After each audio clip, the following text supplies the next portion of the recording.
구약 성경 참 방대하고 복잡하죠. 그냥 옛날 이야기 모음집 같기도 하고요. 그런데 말이죠. 이 모든 이야기를 하나로 꿰뚫는 어떤 숨겨진 열쇠가 있다면 어떨 것 같으세요? 오늘은 바로 그 열쇠를 찾아보려고 합니다. 단 하나의 히브리 단어를 실마리 삼아서 구약이라는 거대한 그림을 한번 제대로 이해해보는 거죠. 같이 한번 따라가 볼까요? 자, 한번 상상해 보세요.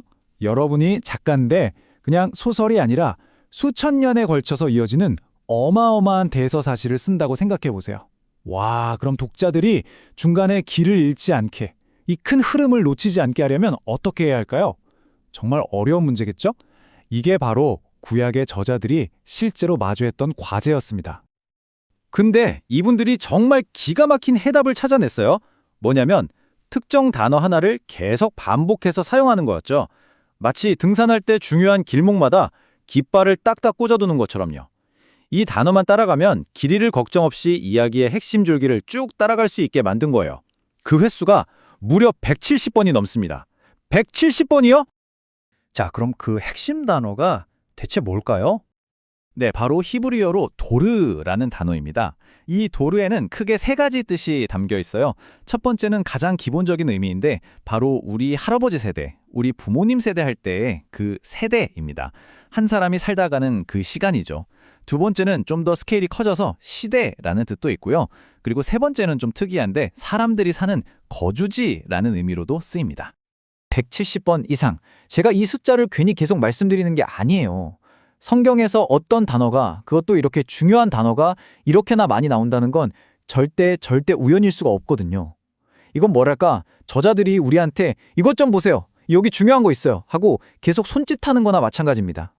이게 딱 영화 음악 같아요, 연호든. 영화 보다 보면 어떤 주인공이 나올 때마다 아니면 뭔가 중요한 사건이 터질 때마다 깔리는 그 배경음악 있잖아요. 그 음악만 들어도 아, 지금이구나 하고 딱 알게 되죠. 우리도 모르게 이야기의 흐름에 푹 빠지게 만들고요. 이 도르라는 단어가 바로 구약이라는 거대한 영화의 주제 선율 같은 역할을 하는 겁니다. 자, 그럼 이 도르라는 단어가 구체적으로 어떻게 이 거대한 이야기를 하나로 쫙 묶어주는 걸까요? 지금부터 세 가지 키워드를 중심으로 살펴볼 텐데요. 바로 하나님의 약속, 율법, 그리고 백성입니다. 이 세 가지 맥락에서 도르가 어떻게 쓰이는지 한번 보시죠. 첫 번째, 바로 약속입니다. 하나님이 아브라함과 언약을 맺으시는 유명한 장면이죠. 여기서 중요한 건 이 약속이 아브라함 한 명한테서 끝나는 게 아니라는 거예요. 너 및 네 대대 후손, 바로 여러 도로에 걸쳐서 영원히 이어질 거라고 못을 박으시죠.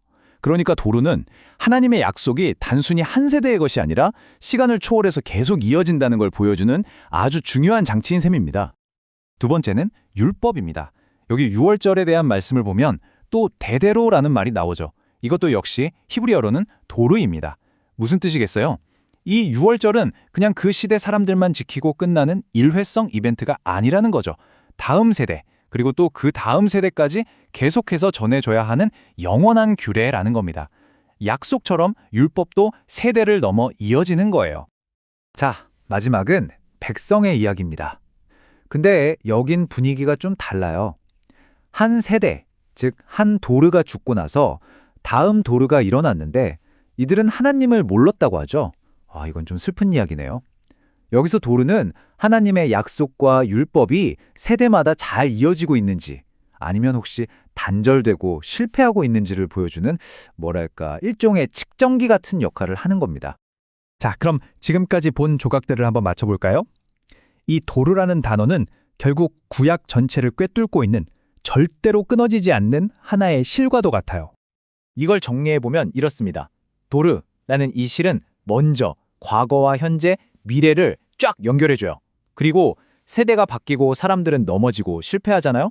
그럴 때도 하나님은 얼마나 신실하신지를 보여주는 척도가 되기도 하고요. 당연히 그 언약이 계속 이어지고 있다는 걸 강조하죠. 결국 이 모든 흩어진 사건과 인물들을 언약이라는 단 하나의 큰 이야기 틀 안에 차곡차곡 정리해주는 겁니다. 시편의 이 구절이 이 모든 걸 정말 아름답게 요약해주네요. 보세요. 그의 성실하심이 대대에 이르리로다. 히브리어 원문에는 도르가 2번 반복돼요. 도르. 이건 정말 강한 강조거든요. 인간의 도르, 즉 세대는 계속 바뀌고 사라지고 변하지만 하나님의 성실하신 만큼은 그 모든 세대들을 관통해서 영원히 이어진다.